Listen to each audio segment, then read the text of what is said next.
Boa noite a todos, mais um episódio do The Dealers, que vai ao ar todas as terças-feiras às 18 horas, sempre trazendo figuras ilustres, amigos queridos. E hoje, como não poderia ser diferente, antes de mais nada, deixa seu like, ativa o sininho para notificações, etc., que a gente precisa de você acompanhando a gente sempre. E, como eu falei, hoje não podia ser diferente, que eu estou aqui com um amigo querido, que eu conheço ele há mais de 20 anos. Ele já foi meu parceiro de palestra na FenaBrave. A gente já trabalhou junto em alguns projetos muito interessantes. E ele é de um grupo meio grande, né? Que tem, sei lá, se eu esquecer, depois ele vai me lembrar. Tem shopping center, tem concessionárias, óbvio, tem universidade, tem canal de TV e jornal, tem loteamentos, tem, acho que é por aí, né? Eu tô aqui com o Érico Veiga, tem hotel. Grande Érico, seja bem-vindo. Obrigado, é um prazer enorme ter você aqui. Eu agradeço também. muito você estar aqui com a gente, sabia? Muito obrigado pelo convite. Para mim é muito importante essa nossa conversa aqui. Muito bom. Muito obrigado e estou bem feliz de estar aqui com você. Muito obrigado. Ó, você estava me falando que você está há 29 anos trabalhando com veículos. Exato. Conta pra gente como é que começou. Eu sei da história, mas o pessoal quer saber. Conta aí. Eu comecei, na realidade, eu morava em Campinas e fazia faculdade em Piracicaba. Então, mas espera aí, calma. Já mudou tudo, porque você é de Teresina, no Piauí, há 30 anos, pelo menos. Na realidade, eu nasci em Resende, no Rio de Janeiro, e bem novo já fui para Campinas. Meu pai, na época, trabalhava numa empresa que tinha uma fábrica em Campinas, e ele foi para essa fábrica gerenciar essa fábrica, ele foi liderar essa fábrica. E aí eu passei praticamente 20 anos, dos 3 até o momento que eu me mudei para Teresina, eu morei em Campinas, né? E aí fazia faculdade na Exalc, em Piracicaba, engenharia agronômica. USP, engenharia agronômica. Eu estava já no 4º ano da USP, na Exalc, quando meu pai tinha entrado numa sociedade de uma concessionária, e eu, a concessionária em Teresina, né? E eu sempre passava férias na casa do meu avô, que é o litoral do Piauí, ficava em Parnaíba. No litoral do Piauí. Maravilhoso, por sinal. Maravilhoso. Muito bonito. E aí, no dia 26 de dezembro de 1996, eu cheguei em Teresina, pousei em Teresina para pegar o carro e ir para Parnaíba, que fica a 327 quilômetros, que era o litoral, que era a casa do meu avô. E aí eu pedi para a pessoa que ia me levar, para antes de eu ir a Parnaíba, eu conhecer a obra que meu pai estava fazendo. Em sociedade, da concessionária. Em sociedade com uma outra pessoa que morava em Teresina. Meu pai morava em Campinas,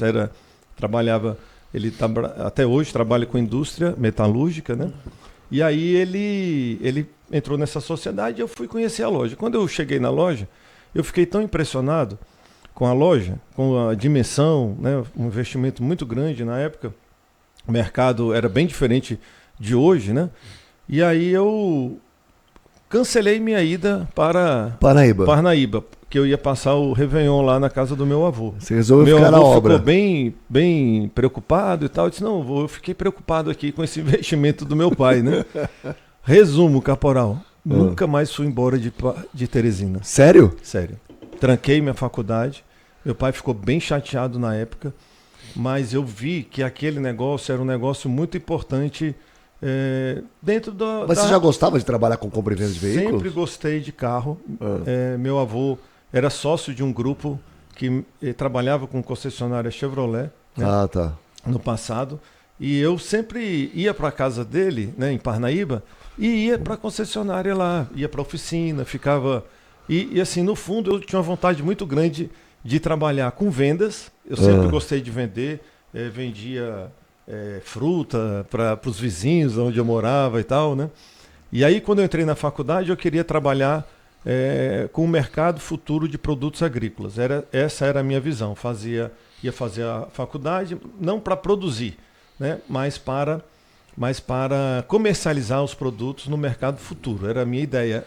Eu achava que isso, e realmente depois o tempo passou e mostrou que é verdade, né? Muitas pessoas hoje ganham muito dinheiro com isso, né? Sim. Comercializando a produção de quem produz. Tem gente que produz e tem gente que vive só comercializando a produção futura, né? Eu tinha essa visão. Mas eu sempre gostei de concessionária, sempre gostei de carro. Minha mãe disse que a primeira palavra que eu falei foi carrão, né? Não foi nem pai, nem mãe, nem nada. Carrão. Foi carrão. E disse que eu pegava o prato, tampa de panela e ficava carrão, carrão, carrão. Minha mãe não sabe nem como é que isso surgiu. Mas eu me preocupei com o investimento, né, com o tamanho da obra, com algumas coisas que eu vi, né, lá na hora que eu cheguei, eu disse, pai, eu acho que a gente está dando um passo maior do que a perna e tal. E teu pai ficou feliz de você ter ficado lá? Não. Ele ficou muito contrariado, ele achava que eu não tinha a maturidade para tirar nenhuma conclusão, né?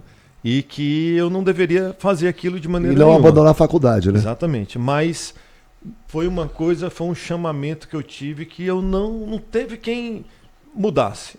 Inclusive, eu não fui nem para o Réveillon. Meu avô ficou bem contrariado nessa época. Meu avô já é falecido, mas ele ficou bem contrariado. Meu filho, está tudo organizado aqui, tudo isso. Meu avô, eu vou ficar aqui, eu vou entender essa situação aqui e tal. Aí foi uma coisa atrás da outra, né? Na época a gente teve muito problema, o mercado inaugurou pequeno, quando a concessionária? Aí inaugurou em julho de 97. 6, 7 meses depois dessa data que eu cheguei, acompanhei o final da obra, né? A inauguração foi bem prestigiada, a gente conseguiu vender o lote inicial todinho, né? Chegaram 2 carretas na época de Clio, Renault Clio, Renault 19, né? Eram carros difíceis de serem. Twingo, né? Twingo. Quando eu vi o Twingo descendo, disse, nossa, não vai ser fácil vender esses carros tal, mas a concorrência em Teresina na época era bem menor, né? A gente tinha uma quantidade de concorrentes ínfima em relação ao que tem hoje, né?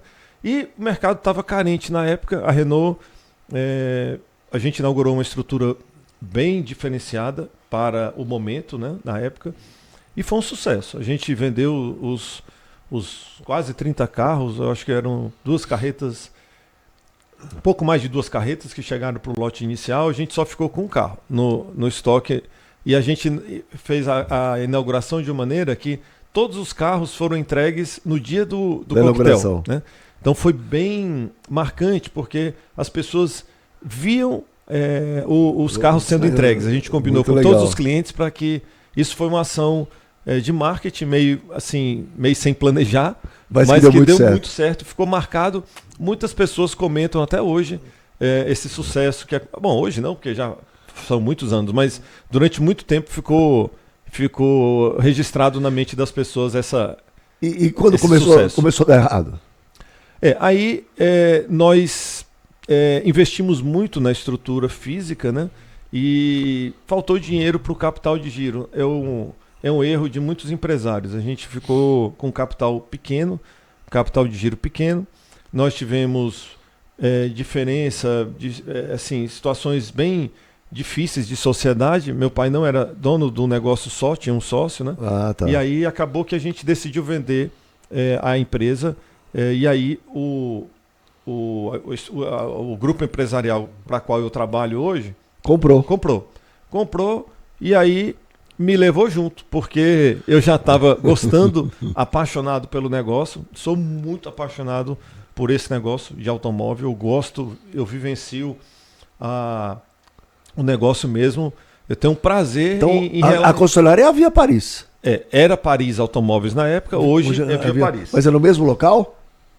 Durante um tempo funcionou no mesmo local, hoje a gente já mudou de local. Tá. Né? Esse local que a gente ficou durante um bom tempo, hoje é uma loja de pet, né? Foi reformada e a gente está numa estrutura maior, né? Porque o negócio cresceu, claro, aquele local já não comportava mais. E tem a Nissan também. Isso. Num determinado momento, nesse local, funcionou a Via Paris e a Japan, que é a Nissan. E aí depois a gente saiu para esse local e separou, né? A Nissan está no outro local, separado desse local que a gente funciona hoje, a operação da Renault. E hoje você cuida da Paris, da Via Paris, da Via Japa? Hoje eu cuido da Via Paris e cuido da Alemanha. Da Alemanha, que é a Volkswagen. Volkswagen. Aí vocês têm Volkswagen, Renault, Renault, Nissan, Audi, Chevrolet e Honda Motos. Honda Motos. Isso só no estado do Piauí. No Piauí. E aí, Chevrolet, a gente tem uma operação em Caxias, no Maranhão, né, leste do Maranhão. E Honda Motos, nós temos uma operação em Timon, que é também ali lá na divisa, né? Piauí e Maranhão. Mas a concessão tá para Timon, no Maranhão. Muito legal, muito legal. Honda Motos. E aí quando eu entrei no grupo, né, que a gente vendeu, meu pai na época disse: não, pois agora você conseguiu realizar a sua missão. A gente saiu do problema, porque a gente estava vivendo um problema bem grande, porque o negócio não estava sendo rentável, né? E a preocupação que eu tive lá atrás meio que se concretizou, né? Eu vi a possibilidade da gente perder muito dinheiro e a gente perdeu, mas a gente conseguiu sair do negócio de uma maneira tranquila, honrando os compromissos, tudo direitinho. E aí nós vendemos o negócio para essa empresa, né, para esse grupo que eu trabalho hoje. E aí o grupo me fez uma proposta para eu seguir, né, no caminho, né? E aí inicialmente eu entrei no grupo para trabalhar em seminovos, né, como gestor de seminovos, durante um ano, que foi o ano da negociação, que eu já sabia que a empresa que meu pai era sócio não tinha mais viabilidade, né? E aí eu percebi que existia uma possibilidade desse grupo comprar. Eu fui contratado no grupo com essa condição. Disse: olha, eu me proponho a vir para cá, mas com a esperança de vocês comprarem esse negócio do meu pai. E assim aconteceu. Um ano, praticamente, eu entrei no grupo dia 15 de dezembro de 99, quando no dia 20 de dezembro de 2000, a Renault assinou o contrato de concessão com o grupo G4R. E aí eu assumi, eu vendi tanto negócio, dizendo que era um negócio bom, Bom, já que é bom, toma conta e faz esse negócio dar resultado. Aí depois de um ano eu voltei para a Renault, agora já como gestor executivo do grupo, né?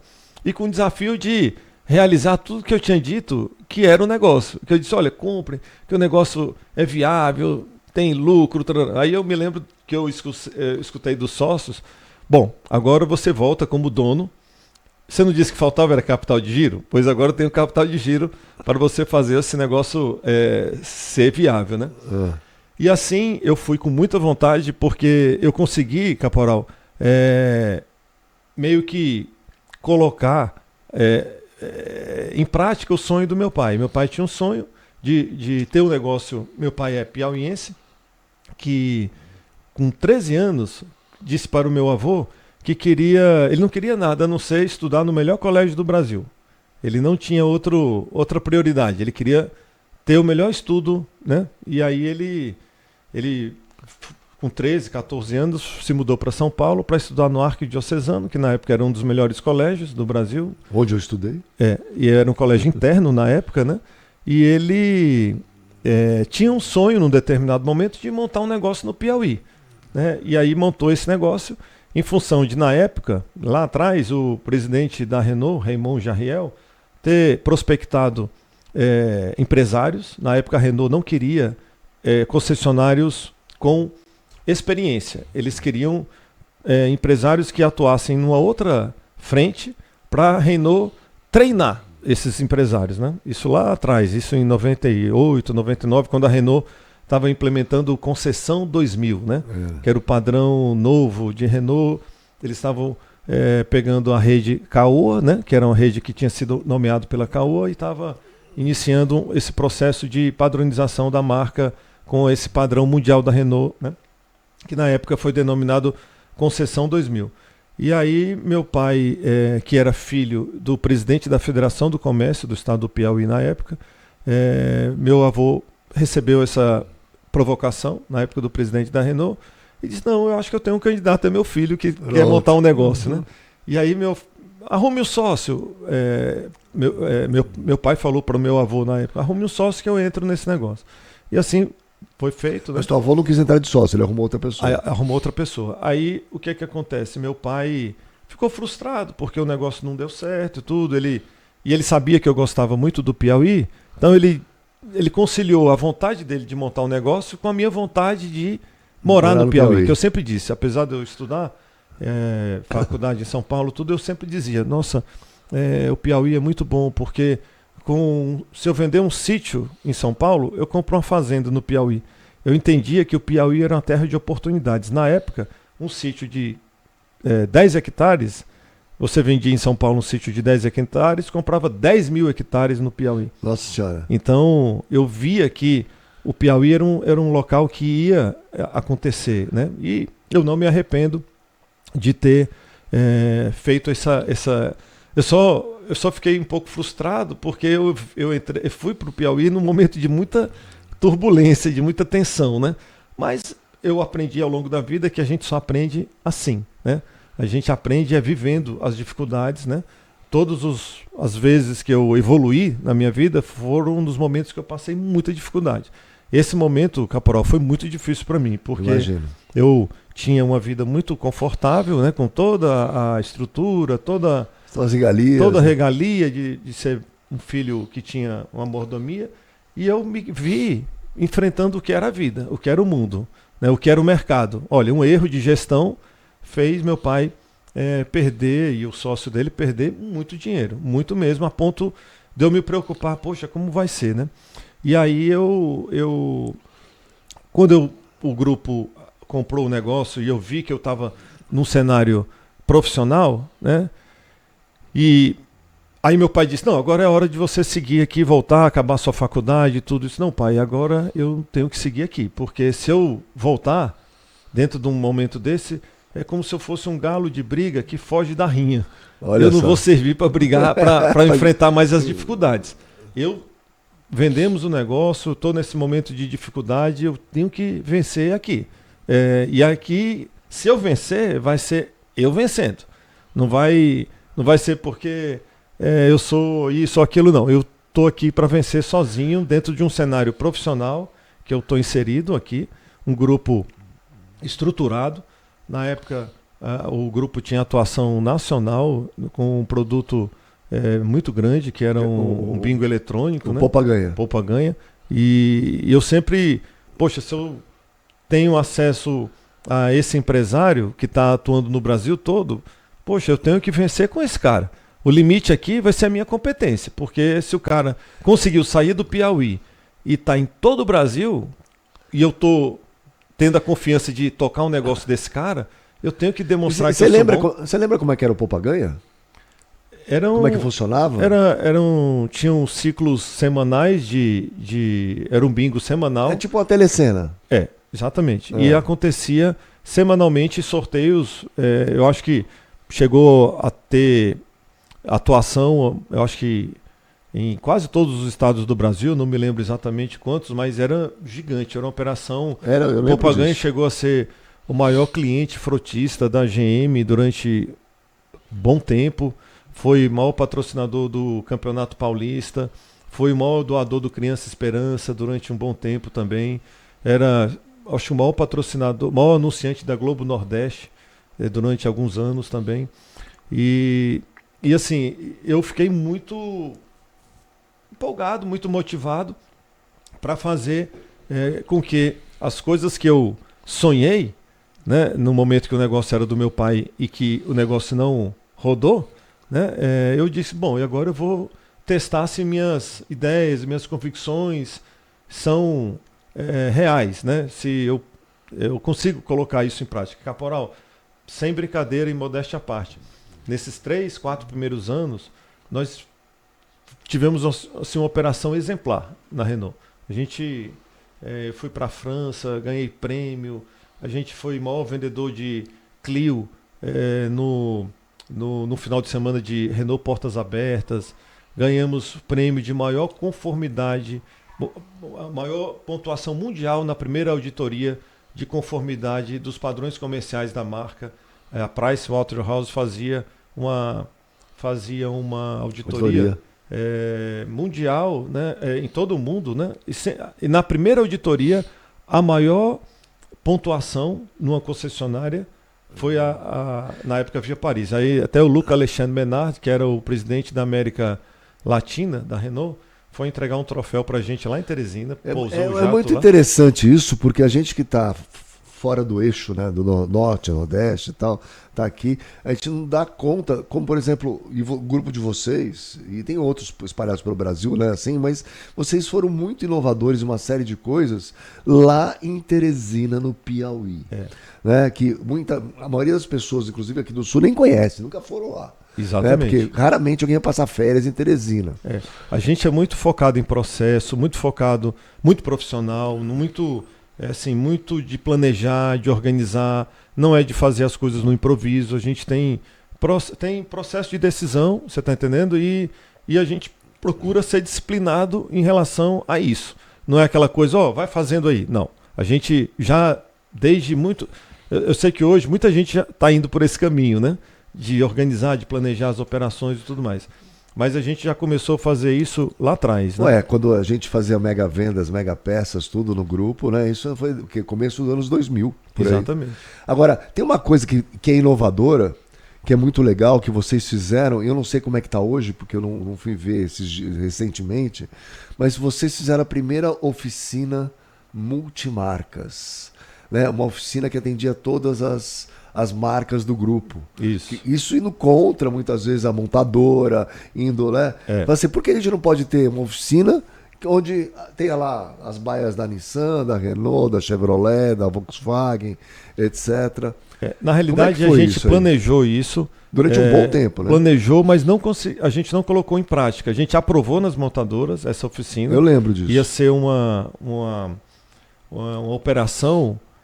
que eu acredito que ia ser a primeira do Brasil, né, nessa modalidade, que teria o pós-vendas unificado. Exatamente. A gente teria o showroom separado e um pós-vendas unificado, mesmo tendo uma gestão separada, mas fisicamente unificado. A gente chegou a aprovar e até fazer o projeto da estrutura física, mas... foi quando aconteceu uma dessas crises gigantes aí. 2008. Eu acho que foi, 2008. Porque eu vi o projeto tudo antes de 2008. Eu acho que foi nesse momento que a gente ficou na dúvida e acabou não fazendo, né? E aí não seguiu, apesar de a gente ter tido todas as chancelas para fazer. E aí, não pensa em fazer outra vez? Não, hoje, né, não faz muito sentido. Não é, até porque o local que a gente ia fazer hoje tem uma estrutura da Havan. Virou a loja da Havan. Uma loja gigante lá da Havan. Mas antes era o Empório de Seminovos, não era? Era o Empório. Aí o Empório saiu, foi lá para o shopping, né? Exatamente por conta da chegada da Havan, que fez uma proposta muito boa lá de locação no imóvel, né? E aí a gente foi para uma outra estrutura e hoje nossos seminovos estão separados por marca. Cada diretor de marca, né, cuida dos seus seminovos, não está centralizado. E em algum momento também vocês fizeram a Carru, né? Fizemos uma centralização lá no Seminovos, que era no Empório, né? Que era o Carzap, e depois foi para o Carru, no shopping. Começou o Carzap. Carzap, né? Lá atrás no Empório, né? Que era a estrutura ali na João 23, que hoje virou a Havan. Aí depois a gente colocou o Carru, que era uma estrutura no shopping, e aí... E era praticamente tipo uma Cavac, vai? Isso. Era mais ou menos uma isso? Estrutura online, né? Com um foco bastante online, que hoje existe ainda esse foco online, mas o cliente é direcionado para as nossas lojas. A marca Carru ainda existe? Existe. Então ele pode comprar através da Carru, pode comprar. Só que é direcionado para... Direcionado para o proprietário do carro, no caso, né? Cada loja tem o seu estoque, cada estrutura tem seu estoque, tem os carros de corretagem também, que são direcionados para as lojas. E tem essa vitrine, né, online que funciona, né, que ainda está operando e que a gente pesca, vamos dizer assim, esse cliente online que já tem essa marca que foi uma marca que foi criada e que já tem a sua penetração, né? Lá na nossa região. Muito legal isso. E me diz uma coisa, hoje vocês operam num esquema de quase um triunvirato, não é isso? Como assim? Não é. Desde que eu conheço vocês, é você, o Sérgio e o Fernando. E vocês vão se revezando, às vezes, ou nas marcas, ou em algumas operações. Não, hoje cada operação tem o seu dono, né? E tem a diretoria corporativa, que... é separado. Que eles ficam acima dos executivos de marca, né? Tá. Então, tem o Alexandre Leão, que fica na Chevrolet, eu fico na Volks e na Renault, a Érica fica na Nissan, aí tem o Fábio, que fica na Honda Motos, o Roberto, que fica na Audi, e de maneira que tem um dono, né? E aí embaixo da gente tem a nossa estrutura de gestores que tomam conta de cada departamento, como se cada departamento fosse uma empresa separada. Né? E aí tem que dar resultado, tem que prestar conta, a gente tem toda uma estrutura de reconhecimento, né, de resultado, de objetivos, tem uma estrutura que funciona com ciclos mensais, né, de consolidação de resultado e de reconhecimento pelo bom trabalho de cada um. Muito bom. Mas eu estava até comentando aqui com o Thiago, que depois vai falar depois, assim, vocês não são um grupo familiar tradicional igual a maioria das concessionárias do Brasil. Isso. Né? Vocês têm uma estrutura porque o grupo tem muita atividade diferente, é muito segmentado. Né? Tem hospital também, não tem? Não, é universidade. Não, é universidade. Tem universidade.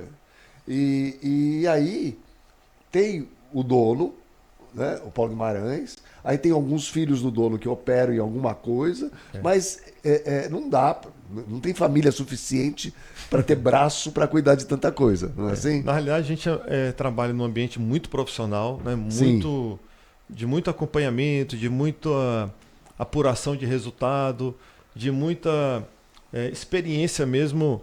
Nós somos inquietos, né, com a melhoria corporal. É uma coisa que eu gosto de novidade. Eu sou uma pessoa que me motiva a trabalhar com o novo. Sempre gostei disso. Então, na época lá do BDC, por exemplo, que eu até fui palestrante junto com você, né? Na FenaBrave. Que até alguém levantou a mão e falou assim: Caporal, você inventou o negócio do CRM, agora você vem com essa historinha de BDC. Que é isso? E assim, é impressionante como hoje, como está atual aquilo, né? Não é impressionante? Que na época parecia assim uma coisa do outro mundo. Que as pessoas olhavam, nossa, mas como é isso, tal, né? Quantas pessoas vocês têm nessa tal de negócio? E hoje, se você não tiver isso, hoje, se você não tiver uma estrutura organizada, você... Inclusive, tem empresa hoje vivendo só disso, né? Sim. Você terceiriza... Essa semana mesmo, eu fiz uma operação... Semana passada, nós fizemos uma operação que a gente ligou para 55 mil clientes, né? Fizemos um trabalho de prospecção para 55 mil clientes. E aí, diante da necessidade de fazer isso num período curto, a gente contratou uma empresa que se especializou em fazer esse tipo de atuação, né? Então, como está atual, né, e como o mercado está mudando e coisas que lá atrás a gente tinha como ideia, como tendência, hoje a gente realidade, né? Vive e é como se o futuro tivesse chegado, né? Então, quando você está num ciclo de quase 3 décadas no negócio, como é o ciclo... é o tempo que eu atuo nesse segmento, você vê isso acontecer, você começa a ter as suas convicções, né, de como é importante você não se fechar para novas ideias. Para novas ideias. Muitos concessionários, a gente se relaciona com vários concessionários, você vê vários concessionários fechados ao novo. Nós sabemos disso. E eu, assim... posso dizer para você, e eu acho que você concorda comigo, nunca o velho vai deixar de existir, ou pelo menos vai demorar muito, né? Aquele negócio de comprar e vender o carro é uma coisa que vai existir durante muito tempo. Não é que vai deixar de existir. Mas hoje já tem um cliente que se consolidou em assinar o carro, né? Já tem um cliente que se consolidou em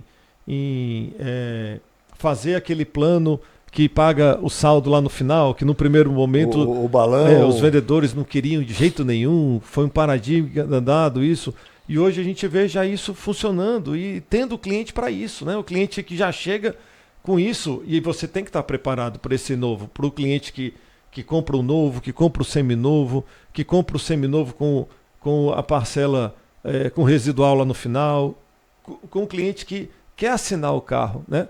Que quer, olha, eu não quero me preocupar em ter carro, eu quero pagar uma parcela e não quero preocupação nenhuma com o carro. E a gente tem que estar preparado para isso, para a gente vivenciar o cliente que quer navegar quase que todo o atendimento dele através do online, não é isso? Exato. Que vai na empresa só para receber o carro, e aquele que nem não quer nem na empresa, quer que você entregue o carro em casa. Exatamente. Então não adianta dizer, todos os clientes agora vão receber o carro em casa. Não. A gente tem que ter uma empresa preparada, na minha visão, esse eu acho que é o... Ele vai escolher como que vai querer fazer o negócio. E a gente tem que estar preparado para... todas as situações. Para isso aí. Nesses 30 anos que a gente trabalha com isso, a gente foi vendo essa evolução. E o que eu vejo hoje é que essa evolução ela está num ritmo muito maior, né? Então isso está dando um certo estresse, não é isso? Gera uma angústia, né? Uma angústia. Uma ansiedade. A gente fica sem saber, principalmente quem tem compromisso e quem tem que honrar as metas e tudo mais, muitas vezes você fica, poxa, será que eu vou conseguir, diante de tanta mudança, diante de um cliente tão complicado, porque tem meta de qualidade, tem meta de volume, né? Tem meta de rentabilidade.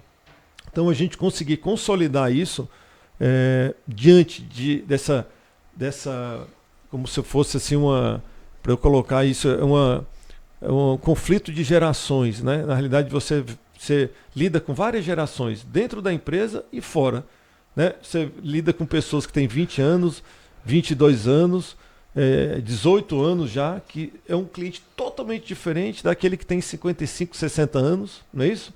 E o colaborador também. Tem colaborador de 18 anos, 19, 20 anos, que se ele não perceber que vai evoluir na empresa em 3, 4, 5 meses, ele vai embora, né? O colaborador que, como eu, tenho 49 anos, que esperou 3 décadas praticamente, do grupo eu tenho 25 anos de dedicação nesse grupo que eu trabalho, 25 anos de dedicação ao mesmo grupo. É difícil. Eu me orgulho de dizer isso porque são 25 anos enfrentando momentos bons, momentos ruins. O momento tá ruim, pula, vai para um galho ali, depois vai para outro galho, né?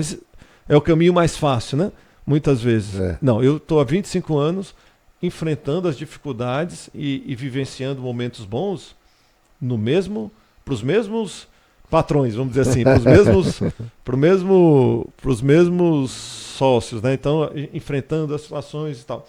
E assim, nesse momento de conflito de gerações, que eu posso dizer que é um conflito, inclusive dentro da empresa, como é difícil você lidar com um colaborador que tem na mesma equipe, um que está começando a trabalhar na empresa, que tem 18, 19, 20 anos. Eu tenho um vendedor que tem mais de 60 anos, está na mesma equipe, né? Então o seu gestor tem que liderar, provocar os dois. Não pode ser da mesma forma, né? Tem que ser de maneira diferente. Mas você concorda comigo o seguinte, né? A resistência à mudança todos nós temos. Apesar que a gente sabe que a única certeza que a gente tem é que tudo vai mudar. Exatamente. Agora, como é que você convence uma pessoa que fez daquela maneira, até hoje deu certo, que ela não tem que fazer mais? Esse eu acho que é o grande negócio, né? Não, mas até hoje eu tive sucesso fazendo assim. Por que você está dizendo que eu tenho que mudar? Porque eu escutei isso a vida inteira, né? Porque eu sempre cheguei falando para você, tem que mudar. Né? Vamos fazer assim, assim, assim, vamos tentar fazer desse jeito. Não, mas eu conquistei o que eu conquistei fazendo do jeito que eu faço até hoje. Né? Aí o que eu penso que o que a gente fez até hoje, ele funciona ainda. Eu tenho clientes que chegam, muitas vezes do interior do Piauí, que são bem tradicionais, que querem fazer uma negociação bem tradicional, bem, né? E a gente, de alguma maneira, a gente tem que estar preparado para atendê-los. Para atendê-lo. Que esse cliente ainda existe, né? E a gente vê um outro cliente bem diferente, que a gente também tem que estar preparado para atender. Então eu acho que a mistura do novo com o tradicional, né? que até eu escuto às vezes como é importante o grisalho na empresa, né? Que é a mistura do cabelo branco com o cabelo preto, né? E aí nem tudo jovem, nem tudo tradicional, velho, né? Aquela coisa da mistura. Para continuar atendendo todos os públicos. Eu acho que esse é o ponto. E a gente, como líder, né? Como líder de equipe, sabendo lidar com essas diferentes maneiras de agir, né? Tanto dos colaboradores quanto dos clientes e inclusive dos nossos parceiros, né? Que a gente vê parceiros mais adaptados, outros menos adaptados a esse novo momento, e a gente tem que ir navegando para conseguir fazer aquele tripé que é a rentabilidade, a participação de mercado e a qualidade, né? É isso aí. Se agradar só um dos três, você não se sustenta no médio e no longo prazo, né? Eu estou vendendo pra caramba, tá dando lucro? Não. Então não tem nada, né? Tá vendendo com lucro, mas a nota de qualidade está lá embaixo. O cliente não vai deixar você ficar ali, né? Então é a gente ficar navegando como equilibrista aí, né? E aí vivenciando e isso eu acho que a gente consegue fazer bem no nosso grupo em função do quê? Do cenário profissional, do cenário aberto, né? Do cenário preparado para o novo e preparado para escutar. Não é aquela coisa, é assim, pronto. É assim porque eu acho. Não.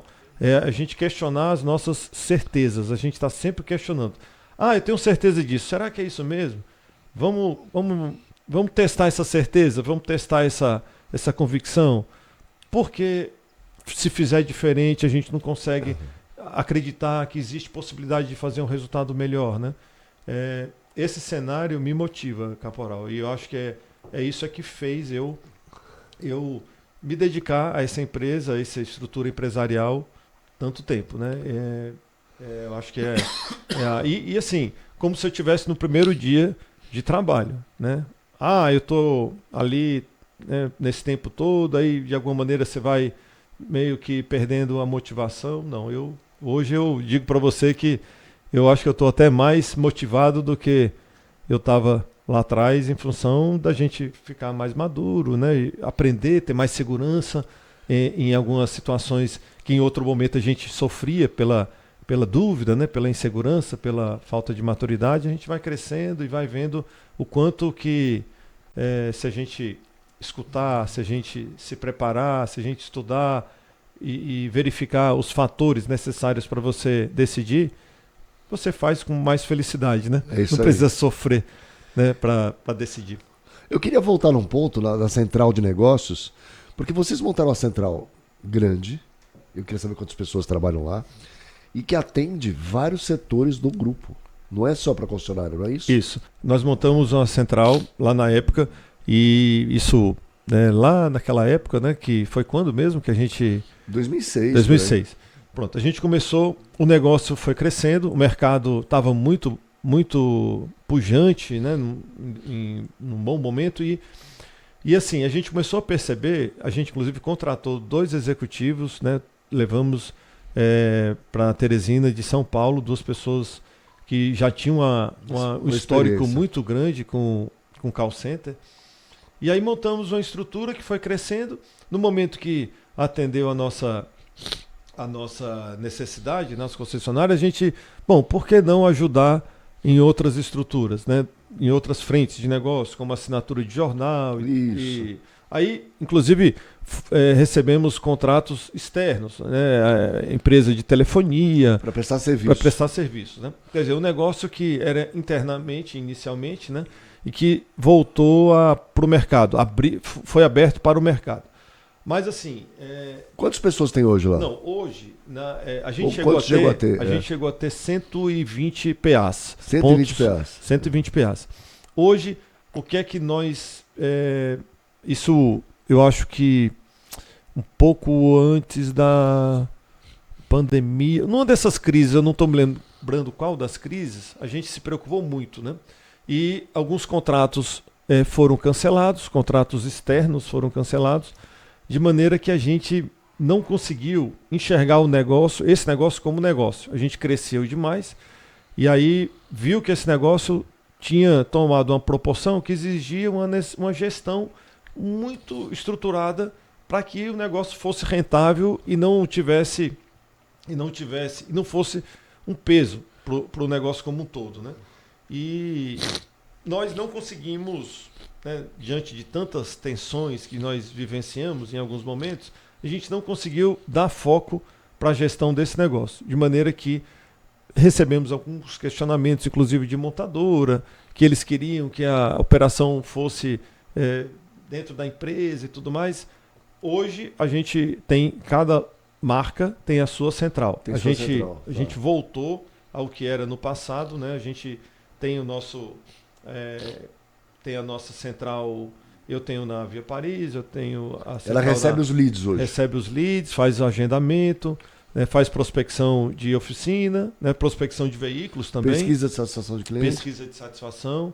E é algo que a gente não consegue nem imaginar a concessionária sem essa estrutura, né? Assim como a gente tem outras atividades muito básicas na concessionária. Essa é uma estrutura que não tem como fugir, né? A estrutura de agendamento, por exemplo, de oficina, hoje é o pulmão da oficina, né?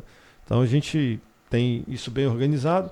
A gente, essas pessoas que trabalhavam com a gente, um deles ainda trabalha, né? Nos ajuda na condução da coisa, no sentido da padronização dos processos, né? Na organização dos processos, ainda está com a gente. E a gente, cada operador, cada diretor de marca cuida da sua estrutura, e navegamos bem nesse assunto. Lá atrás a gente aprendeu muito. Você foi um provocador disso, e um incentivador, e alguém que abriu nossa mente, né? Você sempre teve essa atitude de provocar e de mostrar o novo, mostrar o caminho que ainda vai ser construído, né? Alguns concessionários, alguns executivos, eu acho que não deram a importância para isso, e hoje eu acho que vários deles não estão mais no mercado, negócio, né? No negócio. Eu vejo pessoas que lá atrás eram referências, né? A gente que está há muito tempo no negócio, a gente, poxa, cadê fulano, né? Não saiu do negócio. Não só a empresa, mas executivos também, né? Executivos que tinham uma super atuação e tudo, de uma hora para outra se tornam obsoletos exatamente por não estarem preparados. Principalmente então, as marcas tradicionais, né? E assim, uma coisa que eu acredito também, que assim, eu aprendi na experiência, Caporal, que não tem o certo e o errado, né? O certo é centralizar ou o certo é descentralizar? Mas você centralizou e descentralizou, né? Bom, o certo é o que funciona para você naquele momento. Naquele momento. Então, existem momentos que a gente tem que centralizar, existem momentos que a gente tem que separar. Serve para mim, mas não serve. Em alguns momentos a gente fez muita visita para aprender, né? E aí não é pegar o que você aprendeu e copiar, fazer um copy-paste, né? Mas é pegar os insights ali e adaptar. E em alguns momentos mudar mesmo. Não, deixa eu experimentar dessa maneira, deixa eu checar. Isso, para você fazer, você tem que estar no ambiente profissional. Para você ter essa oportunidade de checar, de experimentar, né? E é o que a gente faz muito lá. Então, quando as pessoas visitam a gente, mas já mudou. Mudou. Por que mudou? Porque tem que mudar. Porque se ficar parado, qual é a razão de ser, né? Isso então, aí. Eu mesmo já passei em várias marcas, né, lá do grupo. Eric, você está onde agora? Eu disse, eu estou aqui, mas qualquer hora eu mudo. E assim, o bom é você se dedicar, fazer bem feito, naquele momento, da melhor maneira, né? Fazendo com que seu time se inspire para fazer bem feito, naquele momento, e entregar o máximo de resultado, que é o que motiva a gente, que é líder, né, que é gestor. Eu tenho uma pergunta para você. Você que já trabalha com várias marcas e tudo mais. Quando a montadora propõe um negócio novo, e muitos dão certo, uns não dão certo, mas uns dão certo, né? Por que as outras marcas não fazem igual? Ou por que você que está no grupo não leva isso para uma outra marca? Toda marca tem o padrão, não é isso? E o padrão, eu acho que é consequência um pouco da cultura, né? Da jornada de aprendizado da marca e do que a marca acredita a nível mundial e tudo mais, né? Mas assim, o cliente não é parecido? É parecido, é até uma boa pergunta, Caporal. Por que um padrão que funciona numa marca não vai para outra, né?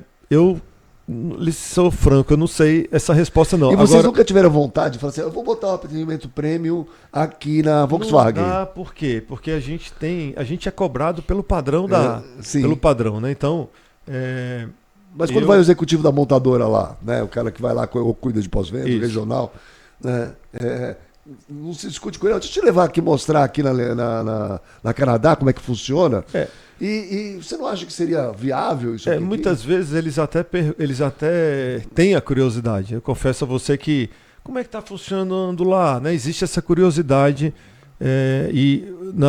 a maioria hoje dos grupos eu acho que é multimarcas, né? Exatamente. Antes era raro ser multimarcas, hoje é normal ser multimarcas, né?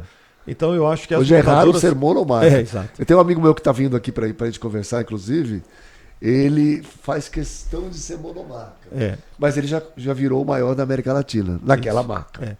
Eu posso dizer o seguinte, existe sim essa curiosidade dos executivos de uma marca em relação a outra. Eles sempre procuram saber, eu já vivenciei isso várias vezes. Mas mudar não é fácil, porque tem o relacionamento com a associação, né, dos concessionários da marca. Tem toda uma cultura envolvida que eu acho que é um fator que dificulta muito. Inclusive, boas ideias. Eu penso que... Isso acaba sendo um empecilho para você implantar uma nova ideia. Eu já vivenciei muitos momentos que eu não entendia por que não se resolve isso? Né? Aí eu escutava, não, porque tem que negociar com A, com B, com C. E muitas vezes as pessoas envolvidas não entendem da mesma maneira e tudo mais. É curioso. Dentro de uma empresa, tem isso também, eu acho, Caporal. Quando o cara é dono da empresa sozinho, ele, não, vou fazer isso, vou fazer aquilo, né? Não tem muita dificuldade dele fazer as experiências. Quando ele está numa empresa maior, ele já tem que, para eu fazer uma experiência, eu tenho que explicar, tenho que negociar internamente, não é isso?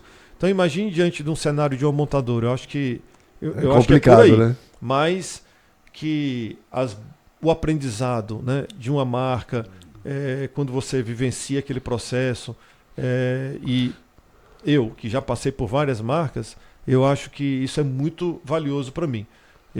Quando eu escuto alguma situação, eu tenho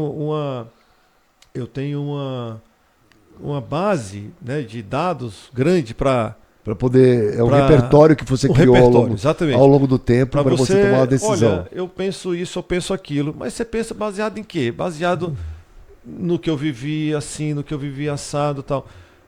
Eu tenho cuidado, e eu digo isso para o meu time sempre, eu tenho cuidado para que esse monte de experiência, de repertório, não me coloque como alguém presunçoso de, olha, eu tenho 30 anos de experiência e tal, eu sei. Por quê? Porque está mudando tanto e tão rápido que o que você viveu há 20 anos atrás, há 15 anos, pouco serve hoje. Serve para você se sentir mais seguro, para você se sentir mais em paz, vamos dizer assim, né? Mas é importante você estar muito aberto a escutar o que vem de sugestão, o que vem de novidade, mesmo que naquele primeiro momento pareça um absurdo, né? Mas a gente tem que escutar, e os clientes falam, né? As pessoas que se relacionam com a gente falam, olha, podia mudar isso, podia mudar aquilo, e numa visão de empresa, aquilo muitas vezes lhe atrapalha, né? Mas às vezes o que lhe atrapalha é a solução para o cliente, no foco do cliente. Então, mas aí eu acho que quem atrapalha às vezes é a montadora, talvez, porque assim, porque você quer implantar uma coisa nova, fazer uma coisa diferente, e tem a cultura, tem o padrão da marca. A gente mesmo, como uma sugestão de melhoria de um processo ali de receber. Não, aí a gente fica não querendo sair da zona de conforto para mudar alguma coisa. Muitas vezes o que é um absurdo, puxa, o caminho é esse mesmo. Parece tão óbvio, né? E aí a gente, para defender aquela situação que para você é algo confortável, né? Você acaba dizendo não. Eu vivenciei isso ao longo da minha história, que em vários momentos, coisas que a gente, poxa, isso é impossível, é impossível. De uma hora para outra aparece uma solução e aquilo se torna possível e aquilo se torna um diferencial para sua empresa, né? Diante do que é valor para o cliente. Porque às vezes você está trabalhando coisas que para você é muito importante, mas não é para o cliente, né? Então. Isso a gente escuta muito quando a gente conversa com os vendedores, com os consultores técnicos. Poxa, aquela sugestão que vai mudar muito a experiência do cliente, vai agradar muito o cliente e que a gente não dá valor porque aquilo é difícil, é complicado, vai ter que mudar o processo, vai ter que mudar, às vezes, o layout de uma estrutura e que não, deixa para depois e você escutar.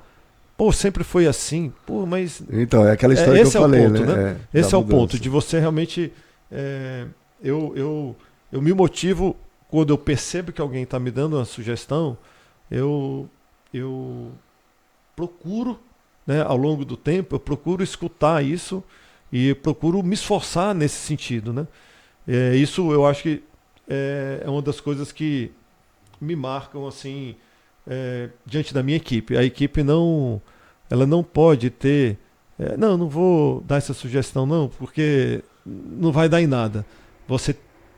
Poxa, tem uma sugestão, você tem que valorizar, anotar, fazer o follow-up daquilo ali diante da equipe. Olha, não resolvi ainda, mas estou pensando, porque são dessas sugestões que você vai conseguindo melhorar seu resultado, melhorar o compromisso do time com a sua empresa, com você, né? E é desse tipo de situação que acontece a evolução do mercado. É isso aí. Existem coisas que a gente vive hoje que há 3 anos atrás, há 4 anos atrás, eu acho, né? Não tinha carro de assinatura no Brasil. Então, e hoje é uma realidade. Em todas as marcas. Em todas as marcas, e representa praticamente, em algumas operações, em algumas lojas, 13%, 15% do movimento do mês já é representado por assinatura. Muito bom. Deixa eu pegar aqui um presente para você. Apoiador, o vinho italiano, que ele escolhe sempre pra gente. Você vai levar um vinho italiano Piauí. Vai ter que tomar em Pedro II, porque é mais fresquinho. Né? Porque agora tá muito quente lá. Muito obrigado. Mas quando tiver o inverno em Pedro II, e é uma caneca igual a essa que você tá usando aqui, tá? E eu quero agradecer. Muito obrigado. Aqui, você ter vindo. Muito obrigado. Do Piauí, de Teresina, para gravar com a gente aqui. Clima muito gostoso aqui. Muito bom. Temperatura bem agradável. Né? Bom banho. Muito bom. Obrigado, viu? Obrigado mesmo, viu? Muito obrigado.